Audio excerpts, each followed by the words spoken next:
Hello guys, welcome to the good chemistry. और आज की जो वीडियो है उसमें हम पढ़ेंगे ऑक्सीडेशन ऑफ फिनॉल। जो ऑक्सीडेशन ऑफ फिनॉल होता है ना, उसमें क्या होता है वो देख लेंगे, हम डिटेल में देखेंगे थोड़ा सा तो मैकेनिज्म वगैरह के साथ। तो फिनॉल क्या होता है? फिनॉल क्या होता है? जो आपकी बेंजीन रिंग पे, जो आपकी बेंजीन रिंग होती है उसके ऊपर जो आपका हाइड्रोक्सिल या OH हाइड्रोक्सिल ग्रुप जब जुड़ा होता है तो इस पूरे मॉलिक्यूल को हम बोलते हैं फिनॉल। और उसमें हमें ऑक्सीडेशन करना है। ऑक्सीडेशन के देखो क्या डेफिनेशन हो सकती है, या तो एडिशन ऑफ ऑक्सीजन, जब भी एडिशन ऑफ ऑक्सीजन हो रहा होता है तो हम कह देते हैं ऑक्सीडेशन हो गया, या फिर removal of hydrogen. Removal of hydrogen का एडिशन ऑफ ऑक्सीजन होता है तो हम कह देते हैं यानी कि यही कुछ हो रहा होगा, या तो एडिशन ऑफ ऑक्सीजन हो रहा होगा या फिर रिमूवल ऑफ हाइड्रोजन हो रहा होगा, तो उसी को बोलेंगे ऑक्सीडेशन। तो किस में हो रहा होगा? फिनॉल में, क्योंकि ऑक्सीडेशन ऑफ फिनॉल हो रहा है। ठीक है, यहाँ तक बात समझ में आ गई। और फिनॉल क्या होता है? बेंजन रिंग पे हाइड्रोक्सिल ग्रुप जब जुड़ा होता है तो यहाँ तक तो बातें बिल्कुल क्लियर चल रही है। आप अब जरा मैं ये ऑक्सीडेशन ऑफ फिनॉल को शुरू करने से पहले आपको एक छोटी सी चीज समझाना चाहता हूँ। आपको ये पता है ना, जैसे ये बेंजीन रिंग होती है, बेंजीन रिंग है ना, ये बेंजीन रिंग है। तो ये जो बेंजीन रिंग होती है हम ऐसे दिखाते हैं, बेसिकली क्या है, कार्बन ही तो है ये सारे। ये क्या है? ये कार्बन, कार्बन है, कार्बन ही तो होते हैं। और हमें पता है कि जो कार्बन होता है उसमें कितने बॉन्ड बन सकते हैं? 4 बॉन्ड। टेट्रावेलेंट होता है, टेट्रा, टेट्रा मतलब 4, टेट्रावेलेंट होता है। ये कार्बन हमेशा टेट्रावेलेंट होता है, मतलब कार्बन में 4 बॉन्ड बनते हैं, 1 2 3 4, 4 बॉन्ड बनते हैं। तो ये जितने भी कार्बन है बेंजीन रिंग में, 6 कार्बन है ना, 1 2 3 4 5 6 कार्बन है। इन सब कार्बनों पे 4 4 बॉन्ड बनेंगे, क्योंकि हमें पता है कार्बन पे हमेशा 4 बॉन्ड बनते हैं। तो अगर आप ध्यान से देखो, ये दोनों कार्बन को देखो, इसको, इन दोनों कार्बन को देखो, तो इस मान लो इस कार्बन को, ऊपर वाले कार्बन पे फोकस करो तो इस पे कितने बॉन्ड बन रहे हैं टोटल? देखो मैं पिंक कलर से करके दिखा रहा हूँ। तो ये वाला जो कार्बन है, ये इसमें कितने बॉन्ड बन रहे हैं? देखो, एक, दो, और ये डबल बॉन्ड बन रहा है इसमें, यहाँ 3। तो ये तो 3 ही बॉन्ड हुए। तो जो चौथा बॉन्ड होता है ना, वो हम दिखाते नहीं है, इस रिंग में नहीं दिखाते, क्योंकि रिंग हम सिंपली ऐसे बना देते हैं बस। और एक्चुअली में क्या होता है चौथा बॉन्ड, यानी ये ऐसे हाइड्रोजन। तो ऐसे ही हर कार्बन पे ऐसे हाइड्रोजन अटैच होता है, तभी 4 बॉन्ड पूरे होंगे कार्बन के। चीज पता है ना आपको? बेसिक, बिल्कुल बेसिक चीज बता रहा हूँ। तो ऐसे बेंजीन रिंग होती है एक्चुअल में ऐसे है कि हर कार्बन पे एक चौथा बॉन्ड, क्योंकि आप कोई सा भी कार्बन उठा लो, मान लो ये कार्बन उठा लो तो मैं ऑरेंज कर रहा हूँ, तो इस पे कितने बॉन्ड हो गए? देखो, 1 2, और ये डबल बॉन्ड इसलिए 3। ये तो 3 ही हुए, तो चौथा जो होता है वो हाइड्रोजन होता है, हाइड्रोजन। तो इसलिए ये ऐसे बेंजीन रिंग ऐसे होती है ओरिजिनली। लेकिन हम बनाते कैसे हैं? सिंपली बस ऐसे बनाते हैं। और हम ये मान के चलते हैं कि हम सबको पता है इन सारे कार्बनों पे ऐसे, सारे कार्बनों पे ऐसे एक हाइड्रोजन बॉन्ड भी अटैच है, तभी तो कार्बन के 4 बॉन्ड पूरे होंगे। ठीक है, तो ये चीज पता है तुम्हें बेसिक, तो ये मैं मान के चल रहा हूँ आपको पता है। चलो, ये तो हो गया बेसिक। अब आते हैं आज के टॉपिक पे जो हमारा है oxidation of phenol. Oxidation of phenol तो ये हम पढ़ लेते हैं जल्दी से। ऑक्सीडेशन ऑफ फिनॉल में आपका जो पहले मैं दिखा देता हूँ कि क्या बनेगा रिजल्ट। ये आपका फिनॉल है, आप रट लो पहले, लेकिन मैकेनिज्म सिखाऊंगा मैं तो, शौक है मैकेनिज्म सिखाने का। तो ये आपकी फिनॉल है। फिनॉल को जब आप रिएक्ट करते हो, sodium dichromate Na2Cr2O7, sulphuric acid और थोड़ा बहुत वाटर, ये जो इन सब चीज़ों से जब आप रिएक्ट करते हो, ये बेसिकली रिएजेंट्स हैं। तो इन सब रिएजेंट से रिएक्ट करते हो तो आपका क्या बनता है? क्या बनता है? क्या बनता है? ठीक है, 2 कीटोन है ना, देखो, एक कीटोन है। कीटोन कैसा होता है? कार्बन के ऊपर डबल बॉन्ड बना होता है तो उसको कीटोन बोलते हैं। कार्बोनिल ग्रुप है, RC डबल बॉन्ड O, तो ये कीटोन होता है आपका, डबल बॉन्ड O R। ये जनरल, एक तरह से जनरल इक्वेशन बोल सकते हो, जनरल फॉर्म बोल सकते हो कीटोन का। यहाँ पर C double bond O, C double bond O, 2 ketone बन रहे हैं। तो बेसिकली ये कंपाउंड आपका बनेगा, ये कंपाउंड आपका बनेगा। तो इसका नाम होता है, तो जो नाम है, जो कॉमन नेम है इसका, बेंजोक्विनोन। बेंजोक्विनोन। तो ये क्या बनता है आपका? बेंजोक्विनोन।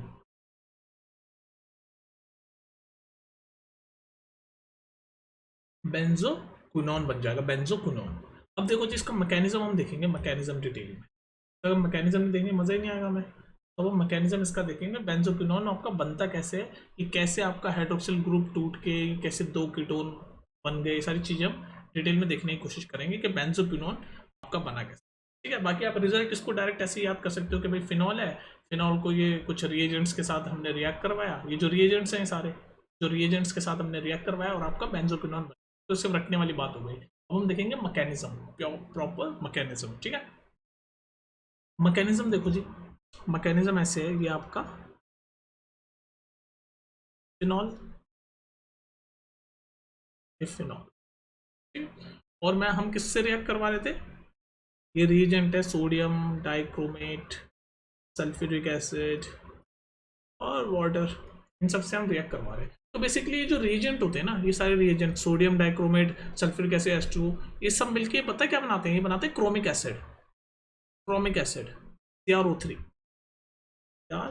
ये बनाएंगे। ये जो रिएजेंट है ये सब मिलके हम ये क्रोमिक एसिड बनाएंगे CrO3। तो बेसिकली हम फिनॉल को क्रोमिक एसिड से रिएक्ट करवा रहे हैं। क्रोमिक एसिड का कैसे होता है स्ट्रक्चर, डबल बॉन्ड होता है उसका, डबल बॉन्ड हो, तो ये आपका क्या है, क्रोमिक एसिड, क्रोमिक एसिड। तो बेसिकली हम ये जो फिनॉल है, जो आपका फिनॉल है, इसको हम ये क्रोमिक एसिड से बना रहे हैं। ये जो हमारे रिएजेंट है ना, सोडियम डाइक्रोमेट, ये रहा सल्फ्यूरिक एसिड और ये वाटर, इससे मिलके हमारा ये बनता है क्रोमिक एसिड, इसका स्ट्रक्चर ये रहा। ये तो क्रोमिक एसिड बना रहे हैं, क्रोमिक एसिड से हम बेसिकली इस फिनॉल को रिएक्ट करवा रहे हैं। अब आप ध्यान से देखो, इस क्रोमिक एसिड पे बहुत सारे ऑक्सीजन है, बहुत सारे बॉन्ड है, तो ये बहुत सारे बॉन्ड है, तो क्या होगा, ये बहुत सारे बॉन्ड है, तो ये क्या करेगा कि ये जो क्रोमिक एसिड है, ये जो क्रोमिक एसिड है, इस पे ऑक्सीजन से बहुत सारे बॉन्ड है, तो ये क्या करेगा, कुछ ऑक्सीजन रिलीज करेगा, ऑक्सीजन क्या करेगा, रिलीज करेगा। तो बात क्लियर है भाई, क्रोमिक एसिड पे देखो डबल बॉन्ड 6 बॉन्ड है, तो बहुत सारे ये अनस्टेबल है, तो ये रिलीज करेगा।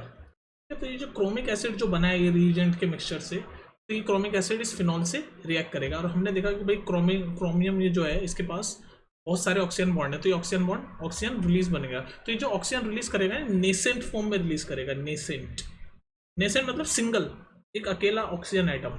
तो अकेला ऑक्सीजन आइटम तो बहुत ही ज़्यादा रिएक्टिव होता है, फ्री रेडिकल की तरह बिहेव करता है। फ्री रेडिकल मतलब जो बहुत ही ज़्यादा रिएक्टिव होता है। तो ये नेसेंट ऑक्सीजन को ऐसे हम डिनोट करते हैं, डिस्क्राइब करते हैं ऐसे ब्रैकेट्स में, ठीक है। तो नेसेंट ऑक्सीजन रिलीज करेगा, जैसे O2 तो ये तो मॉलिक्यूल हो गया, जब अकेला ऑक्सीजन आइटम होता है ना तो उसको बोलते हैं हम नेसेंट ऑक्सीजन। तो ये नेसेंट ऑक्सीजन रिलीज करेगा क्योंकि इसके पास बहुत सारे ऑक्सीजन है। तो होगा क्या, ये जब नेसेंट ऑक्सीजन रिलीज करेगा, तो मान लो इसने ऐसे ऑक्सीजन रिलीज कर दिया, जिनके ऊपर हमें पता है 6 वैलेंस इलेक्ट्रॉन होते हैं, तो ये 6, तो एक as a free radical react कर रहे हैं, कैसा, फ्री रेडिकल की तरह। मान लो ऐसे एक और इसने कोई ऑक्सीजन, ठीक है। तो ये जो क्रोमिक एसिड है इसके पास बहुत सारे ऑक्सीजन है, तो ये ऐसे नेसेंट यानी कि अकेले फ्री रेडिकल मतलब बहुत ही ज़्यादा रिएक्टिव ऐसे ऑक्सीजन ये रिलीज करेगा। अब केमिस्ट्री में क्या है, एक रूल है, केमिस्ट्री में एक रूल है कि जब अभी क्या है, फ्री रेडिकल हमने बताया ये क्या है, फ्री रेडिकल है, क्योंकि अकेले अकेले हैं, ये अकेले अकेले हैं, मतलब ये फ्री रेडिकल है, नेसेंट ऑक्सीजन है, तो ये बहुत ज़्यादा फ्री रेडिकल है, ये बहुत ज़्यादा फ्री रेडिकल है, ये रिएक्ट होना चाहते हैं, स्टेबल होना चाहते हैं। तो अब होगा क्या, ये हमें पता है कि नेसेंट ऑक्सीजन इस फिनॉल के साथ रिएक्ट करेंगे। तो होता क्या है केमिस्ट्री में, जब आपके पास किसी मॉलिक्यूल के ऊपर फ्री रेडिकल अटैक करने वाला होता है, तो उस मॉलिक्यूल के अंदर होमोलिटिक फिशन हो जाता है। क्या हो जाता है, homolytic fission, homolytic fission. Homolytic fission मतलब पता है क्या होता है, जैसे मान लो कोई कार्बन, ये कोई भी आइटम है, मान लो कोई आइटम ए है और कोई आइटम बी है, उनके बीच में ऐसे बॉन्ड है।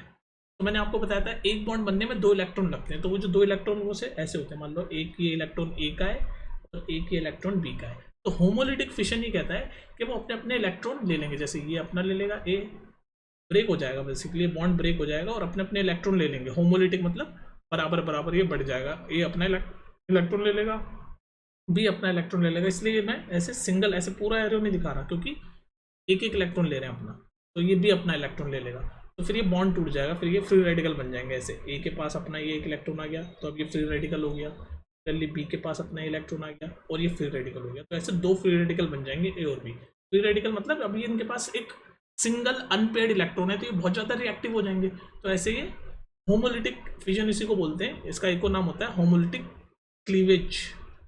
होमोलिटिक क्लीवेज, क्लीवेज आप समझ रहे हो, ये शेप की वजह से, ठीक है। तो ये ए बी ये जो बॉन्ड है ऐसे टूट जाएगा, तो इसी को बोलते हैं होमोलिटिक फिजन। तो मैं आपको क्या समझाने वाला था, अभी ऑक्सीजन क्या है, ये फ्री रेडिकल है, क्योंकि क्रोमिक एसिड ने ये नेसेंट ऑक्सीजन रिलीज करे, तो ये एज ए फ्री रेडिकल है, क्योंकि अकेले ये फ्री रेडिकल है।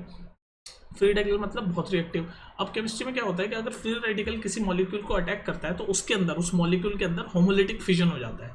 तब होमोलिटिक फिजन होगा इसमें। तो जैसे यहाँ पर होमोलिटिक फिजन होगा इस ऑक्सीजन और हाइड्रोजन में। हमें पता है ऑक्सीजन में कितने इलेक्ट्रॉन होते हैं, 6 वैलेंस इलेक्ट्रॉन होते हैं। तो 1 2 3 4, तो पांचवा ये है और ये छठा ये है। तो हम तो सिर्फ 4 ही दिखाते हैं, यानी कि 2 लोन पे दिखाते हैं ऑक्सीजन के ऊपर, और एक हमें पता होता है कि ये बॉन्ड के साथ।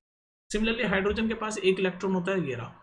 तो इस ऑक्सीजन और हाइड्रोजन में होमोलिटिक फिशन होगा। तो मैंने बताया होमोलिटिक फिशन कैसे होता है, अपना अपना इलेक्ट्रॉन लेके बॉन्ड टूट जाएगा। तो ये ऑक्सीजन अपना इलेक्ट्रॉन ले लेगा ऑरेंज वाला, और ये हाइड्रोजन अपना इलेक्ट्रॉन ले लेगा ब्लू वाला।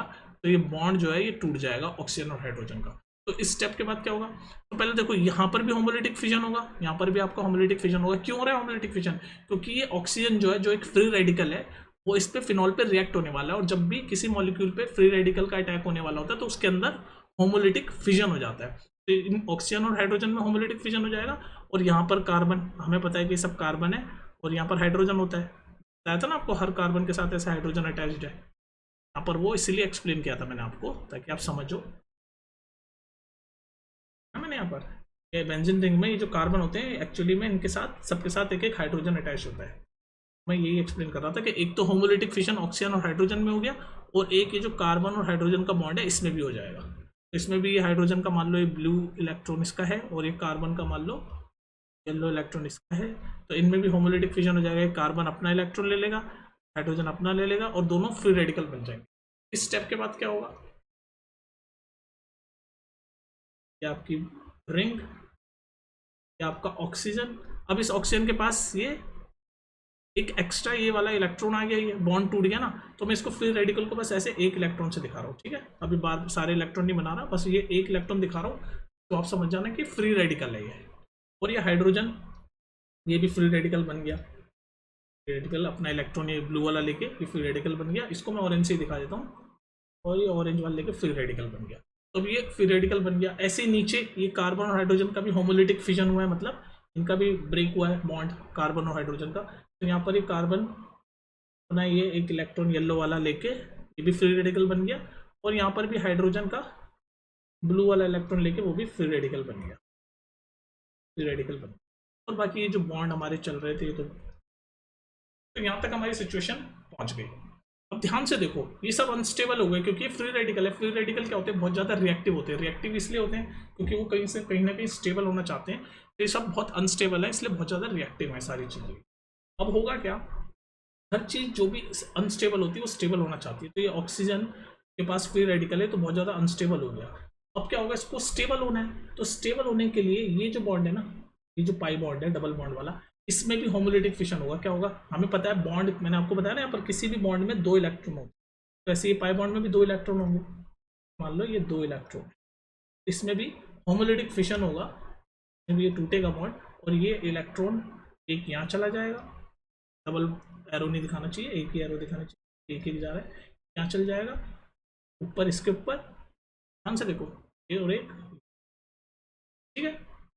ये बॉन्ड टूटेगा और ये एक इलेक्ट्रॉन यहाँ चल जाएगा, एक इलेक्ट्रॉन यहाँ चल जाएगा। तो इसके बाद क्या होगा, इस स्टेप के बाद क्या होगा, देखो ध्यान से क्या होगा। ये बॉन्ड टूट गया, ये बॉन्ड टूट गया, उसका एक इलेक्ट्रॉन यहाँ चला गया, पिंक कलर से दिखा रहा हूँ, और एक यहाँ चला गया। बाकी ये वाला बॉन्ड है, ये वाला बॉन्ड है, और ये ऑक्सीजन है, और ऑक्सीजन के पास वो ऑरेंज वाला फ्री रेडिकल वाला बॉन्ड है। अब ध्यान से देखो क्या होगा इस स्टेप के बाद।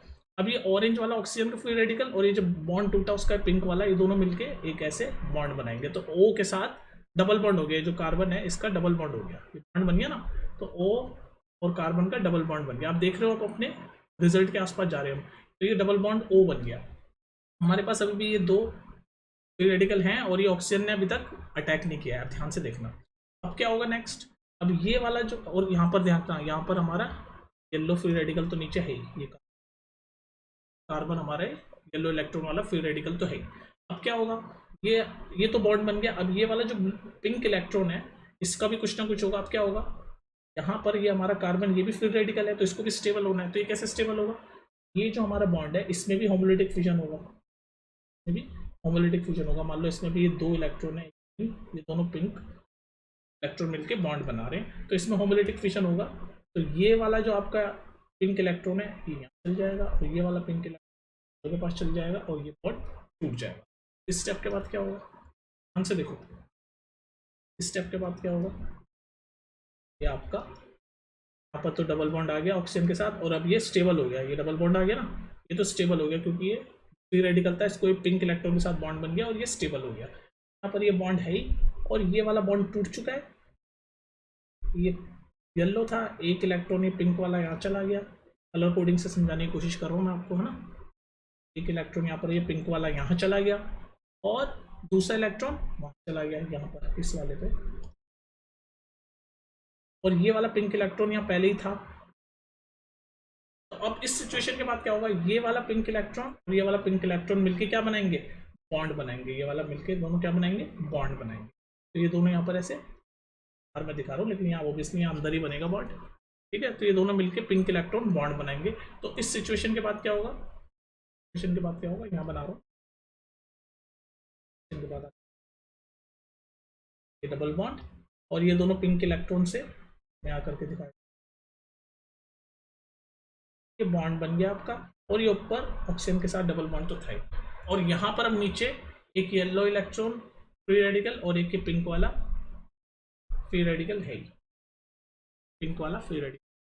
अब ये जो हमारा जो ऑक्सीजन है, अब इसका रोल आएगा, ये जो नेसेंट ऑक्सीजन क्रोमिक एसिड ने जो रिलीज करे थे ना नेसेंट ऑक्सीजन, इनका रोल होगा। अब ये एक ऑक्सीजन क्या करेगा, एक ऑक्सीजन ये जो दोनों है ना इनके साथ हमारा बॉन्ड बना लेगा, इनके साथ हमारा क्या कर लेगा, बॉन्ड बना लेगा। तो इनके साथ जैसे ही बॉन्ड बनाएगा तो क्या होगा, ध्यान से देखो, इनके साथ बॉन्ड बनाएगा, साथ ये बॉन्ड बनाएगा, कर लेता हूँ। तो ये ऑक्सीजन यहाँ पर बॉन्ड बनाएगा और उस ऑक्सीजन पे 6 इलेक्ट्रॉन है, 3 लोन पेयर है, तो 1 2 दिख रहा है ना आपको, और जो छठा पेयर है वो जो चौथा मतलब जो तीसरा पेयर है यानी कि 5वां और छठा इलेक्ट्रॉन है वो यहाँ पर है और वो ये दोनों मिलके यहाँ पर बॉन्ड बनेंगे। तो यहाँ पर भी ये बन गया। ध्यान से देखो हमारा स्ट्रक्चर बन चुका है, स्ट्रक्चर है जिसको हम बोलते हैं बेंजोक्विनोन, ये डबल बॉन्ड ऑक्सीजन के साथ और ये बनाया इसने ऑक्सीजन के साथ, तो ये बन गया हमारा बेंजोक्विनोन। ये था पूरा मैकेनिज्म बेंजोक्विनोन। और अच्छा आप ध्यान से देखो अब क्या क्या बच गया, ये एक हाइड्रोजन का फ्री रेडिकल, ये एक हाइड्रोजन का फ्री रेडिकल और ये वाला ऑक्सीजन तो यहाँ पर जाकर अटैच हो ही गया है और एक ऑक्सीजन यहाँ पर बच गया। तो अब ये है दोनों हाइड्रोजन और ये ऑक्सीजन मिलके आपस में रिएक्ट हो जाएंगे, तो क्या बनेगा, देखो ये हाइड्रोजन फ्री रेडिकल और ये के पास 6 इलेक्ट्रॉन है यानी कि 3 लोन पेयर है, ये एक बॉन्ड इसके साथ बनाएगा, एक तो ये क्या बन गया H2O और ये स्टेबल हो गया। तो हमारे पास ये बेंजोक्विनोन बन गया और ये H2O मॉलिक्यूल, और ये हमारा फुल मैकेनिज्म था।